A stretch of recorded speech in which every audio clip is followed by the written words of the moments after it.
Hello there. I'm Scotty. You're not. From pirates to pirates we go. Because now we have entered my. I had to cross that off last time. My pick. We've entered my pick for the franchise of Dis-Cember Pirates of the Caribbean. We are starting off with Curse of the Black Pearl, of course, as the first film in the franchise. You would start off with that, right? Right. And I remember when this came out. I've been saying a lot with these this year. But I remember when this came out, in 2003. This was one of the first movies I owned on DVD. Uh, Around this time, I got a DVD player. It was a DVD VHS combo at the time and a TV for my room. And then for my birthday, I got, so my birthday 2004, my 17th birthday, I got a bunch of DVDs. Off the top of my head, Ninja Turtles movies, the original three Ninja Turtles movies, Pirates of the Caribbean, Curse of the Black Pearl, and a few others. The first DVD I ever owned was actually Speed Racer Volume 1 of the anime series. Back in the day, that was the first one I bought, and then these were some of the first ones that I got. Bunch of them from my grandma and everything, so yeah. Because this was one, we rented it, and I fell in love with the movie. And so I kept wanting to rent it. So eventually, they bought it for me for my birthday. There you go, you can stop renting it now, and yeah. Because this movie, it's one of my favorite Disney and live-action films. And when it ended this morning before I went to work, I started watching it, and then I got into it right away. It's very easy to just get back into this movie. It is a great movie, and I think this stems from the cast. You have Johnny Depp, which, God, he's great in this movie, man. Johnny Depp, like, the one that, he is fantastic as Jack Sparrow. He just really plays the part. Yes, he goes a little over the top, but it works. Contrast that with our villain, Barbossa, Captain Barbossa, played by Jeffrey Rush, was also fantastic. And you have other actors like Lionel Bloom, Keira Knightley, Jonathan Pryce, the two Pintel and Ragetti to play them. You know, Mr. Gibbs. All the characters in this, they have, you know, they're not fleshed out per se, but they're all really good. And I always forget Zoe Saldana is in this movie. She plays Anna Maria, I think is her name, or something like that. She's only in this movie and then disappears after this. Guess she was busy after this, but yeah. Yeah, so the story for this movie is that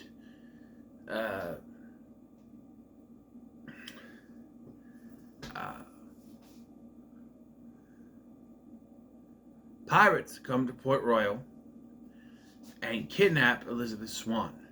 Turns out they kidnapped her because they believe she is the last in the line of someone who owes them blood on this medallion that they stole. They stole a bunch of medallions, and they are cursed to be skeleton people forever when the moon shines on them. They're cursed to live forever. They cannot eat. They cannot drink.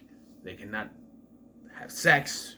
You know, they say, you know, pleasure. They say pleasure, but, you know, they cannot do any of that.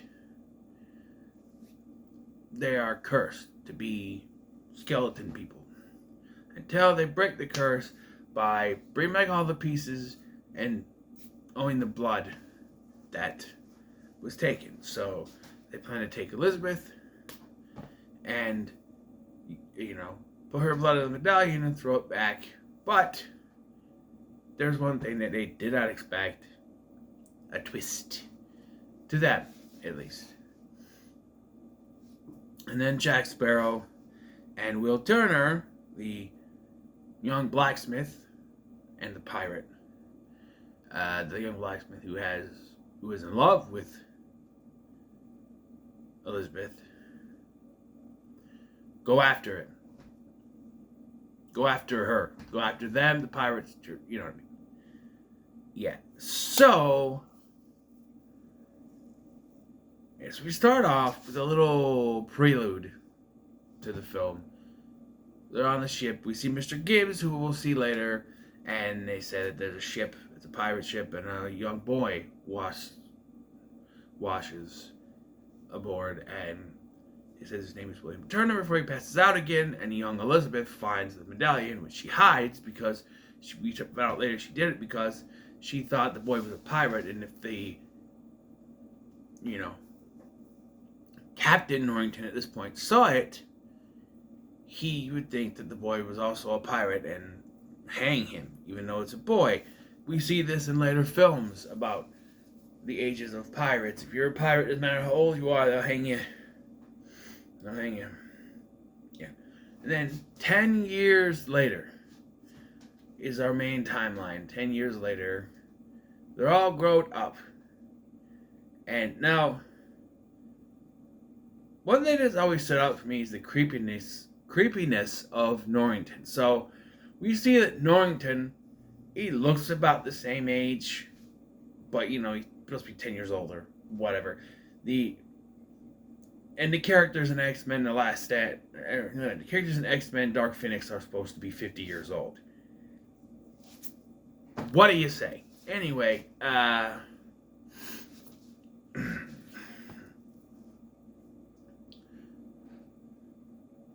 yeah, so, but he hits on Elizabeth Swann, and he proposes to her at his, what is that called? Promotion ceremony. He's becoming a Commodore now. And he proposes to her. Someone who is like 20 years younger than he was, who he knew when she was a little girl. That's, nowadays you go to jail for something like that. That's grooming. You go to jail for something like that. But here it's perfectly fine. And we meet Jack Sparrow, pirate, who tries to steal the ship, the Interceptor, but he's like, nah. And he saves Elizabeth because she falls in the water. And so we have to do this. You may be wondering, like this movie is kind of long. It's over 2 hours. Let's see.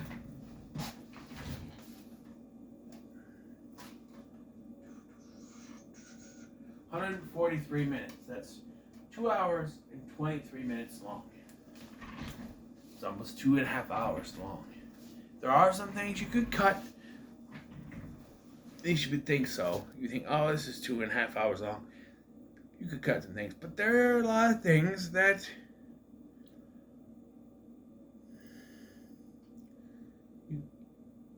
work. But there is one thing that I noticed they could have done, and the movie would have been a little bit shorter. We'll get to it.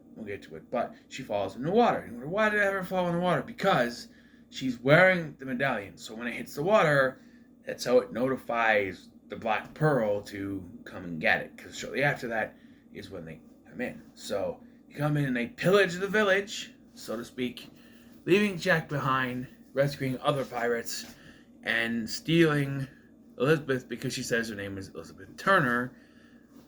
And you may wonder, why does she do that? Well, she does that because she's the governor's daughter and doesn't want to tell them she's the governor's daughter because, ironically, she doesn't want to be kidnapped for ransom.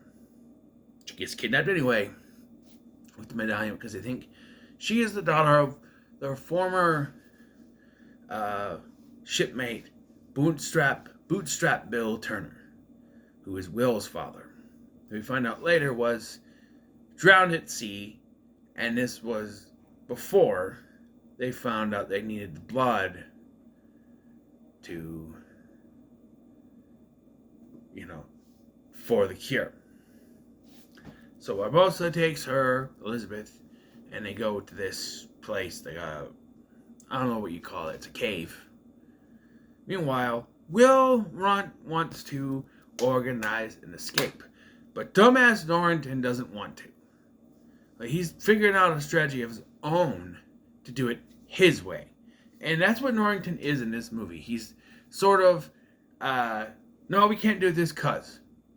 kind of guy. He's the movie's gonna go on longer because this guy. Because honestly, if he had one fucking clue in his head, he would have done it the way Will wanted. Because Will's like, Jack Sparrow, he knew about the Black Pearl. He can help us. He's like, no, they left him here. He's not an ally. Yeah, but he could be their enemy. Duh. If he's not an ally, he's most likely an enemy. Therefore, enemy of my enemy is my friend. And I know you have a thing of don't trust pirates, but you do it later anyway. And I feel like that could have taken some time out, but no. No. So Will has to rescue him himself, and they steal the interceptor and get away, and yeah. And so they go to Tortuga to get a crew. And we see Gibbs again.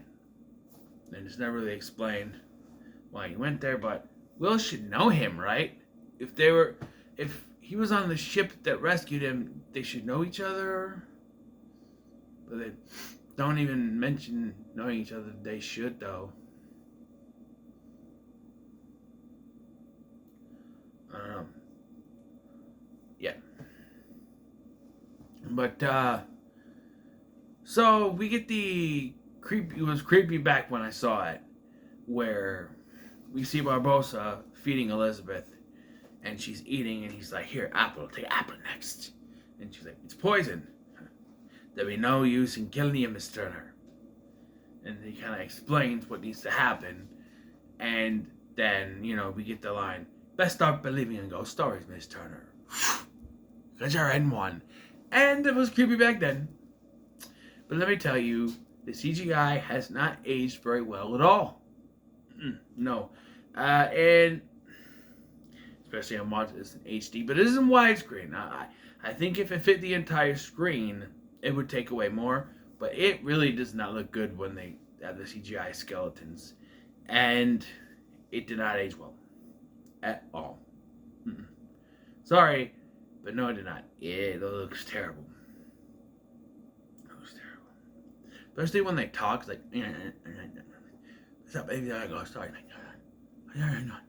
It's like, no. No, it doesn't work.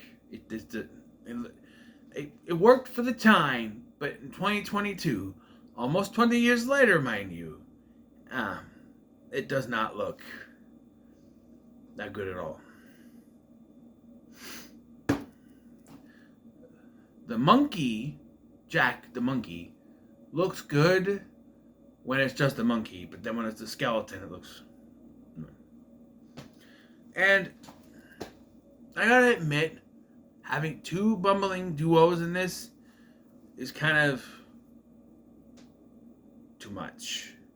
You got Pintel and Raggedy, who are with the pirates, and you have the other two that are with the Commodore and his team, and they have like a little comedy thing at the beginning with Jack, and then they end up on the ship with the Commodore when they're sailing to find Elizabeth, which is... And again, so they go to the cave, they do the blood thing, it doesn't work because she's not related to Bootstrap Bill Turner, and so they rescue Elizabeth, only to leave Jack behind, and then Jack has it with Barbossa. And then Barbossa goes after Elizabeth, takes over that ship that they're in, destroys it, kidnaps all the pirates, maroons Elizabeth and Jack on an island, the same island he was marooned on, and they're like, oh, he tied turtles together and sailed them away, but it turns out he only took a ride with the rum suppliers, and they don't do that anymore, apparently. So Elizabeth burns all the rum, which makes Jack very mad, but the smoke signals Norrington's ship. What I'm griping about here is that we go from the cave, right? Elizabeth gets away, then he gets captured again, then is let go, then is now with Norrington.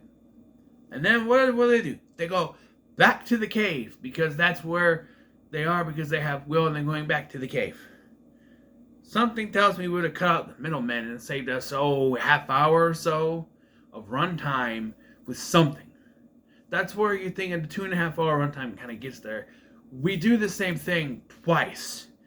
We're at the cave, ready to do that. Doesn't work. We leave, and we circle back around within 30 minutes of runtime. Back, maybe an hour of runtime completely here. Back to the cave again. Something tells me, I thought about this watching, and I said to myself, what if there was more swashbuckling stuff throughout the film, leading up to this as the climax, where Will shows up and, it's like, it's me you want, and they have the fight or whatever, and you can have the cleverness that Jack does by just, but having it, going around trip. I'm not taking away from this movie. I love this movie, but it's always bugged me that they go to the cave twice. They go to the cave, it doesn't work, they leave. They end up getting captured again and go back with two of them, And then with the Commodore's ship, because they need a ship to escape on, I guess. Sorry, itchy. So I guess that's how it works. I don't know. Sorry if I'm touching my face. I am autistic, and it's a thing. It's a thing, especially with the beard. It's something to mess with. I don't mean for it to be a distraction. Hey, just put the sound on, Listen to it. Put your headphones in and just listen to me. All right? I'm just saying. Anyway, so Jack talks to Norrington and said, I'll go in, and I'll have them send out, and you can shoot them with your cannons. But it doesn't go that way either way, because Norrington doesn't trust him, so he does not go back to the ship, and instead he hides their boats so they can get them that way. But then Barbossa sends his men underwater, because they're skeleton people, over to the ship to take it over. And we get some comedy moments with Elizabeth's father, which, why is he on the ship? I mean, I understand he is Elizabeth's father, but he's also the goddamn governor. Why would you bring your governor on your ship to go after pirates? Elizabeth's father be damned. Forget the fact that he's Elizabeth's father. He's the governor. He should stay behind in Port Royal. It just never made sense to me why he's there. I'm sorry. But, yes, and we get a moment when Jack is talking to our boss. He goes, wait for the inopportune time. And he looks at Will, giving him something, and he sees Jack, pocket one of the medallions, and then that's when Will realizes, we have to mess with him. So they kind of put on this show. You never intended for me to, thing. And so there's a pirate fight, and then Jack is stabbed in the gut, but surprise, he's cursed. Apparently, if you just take one, you're not cursed anymore. I guess. Or you take one, you're cursed automatically. It's not about taking the way that Barbossa explained it, it happened over time. Here, he takes it, and he's just already cursed right away. I don't know. It doesn't make sense with what Barbossa said earlier, but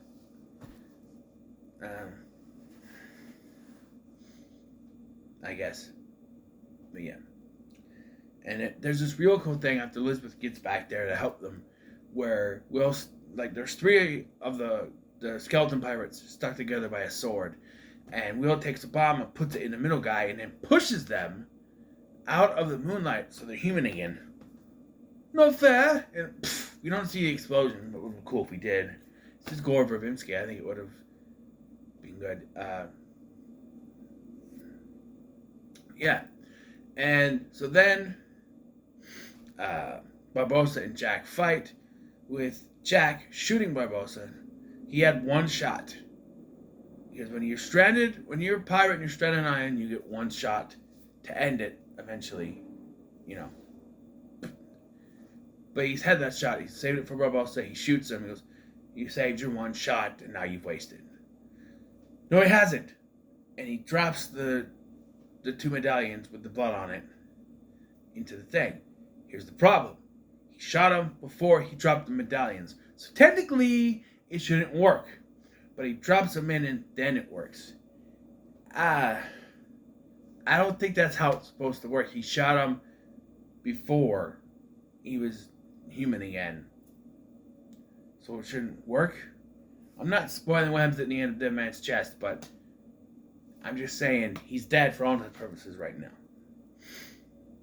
But the pirate code is that when a pirate is left behind, he's literally left behind. And so that happens a couple times in this, but Gibbs and the crew got the Black Pearl and they leave. They let Elizabeth go off to the cave. Yeah, so he's taken in by Norrington and his crew. So we go to the hanging of Jack Sparrow. He's about to be hung. And Will sacrifices his freedom because he was going to be, treated like a pirate too, but the governor showed leniency on him for saving Elizabeth. But I don't know.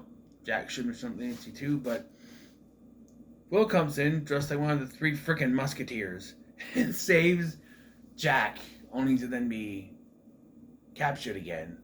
And now, I spared you, so you could do this. And then Elizabeth gets in the way, and it's like, well, I know where I stand, right between you and Jack. And then she's like, as do I, and gets in the middle. Because she agreed if they went after Will, she would marry Norrington. But now she's going back on that, which is fine, because that's just creepy. Man, he's like 20 years older than you, supposed to be 20 years older than you. A guy would go to jail. That's I said earlier, that's grooming. No. It's Yui. But Jack is let go because we see Mr. Cotton's parrot earlier. The bird poops on one of the two idiot people. And then they let go. He's let go. And then gets back to the pirates. And to his pirate ship, the Black Pearl, and unlike the Country Bears before, they actually used the song. Elizabeth is singing it at the beginning during the prelude. She teaches it to Jack while they're stranded on the island drinking rum. And here, he's like, bring me the horizon. And really bad eggs. Drink up, me hearties, yo-ho. So they use the song.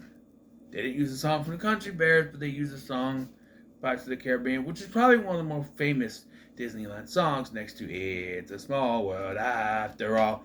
But, yeah. And there was a post-credit scene where the monkey, Jack the monkey, takes one of the pieces of medallion, so he's cursed again. Again, that's not how Barbossa explained it, that it worked right away. It said over time it took over them, but plot purposes, it has to go fast, I guess, and in here it's a kind of a nod. So, yeah, was it supposed to be a tease for a sequel? Probably not. Just, hey, look, monkey got one of the pieces. But that still begs the question now, does that mean that, if we didn't have a sequel, would that mean that the crew is now cursed again? No, we find out that's not what it means, although it's confusing with Barbossa, but we'll get to it. Yeah. But I love this movie, despite my minor gripes. They're nitpicks. But, this movie could have been shorter, and it would have been shorter if Norrington had actually listened to Will. But as it is, these are going to be movies that are long. The shortest one is actually the newest one.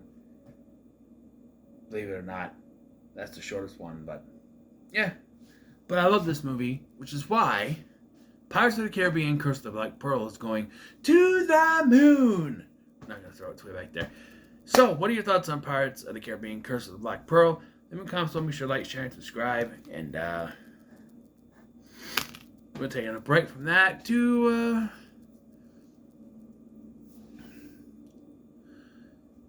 go back to the animated world. And what's that? Oh no. The sky is falling. It must be aliens.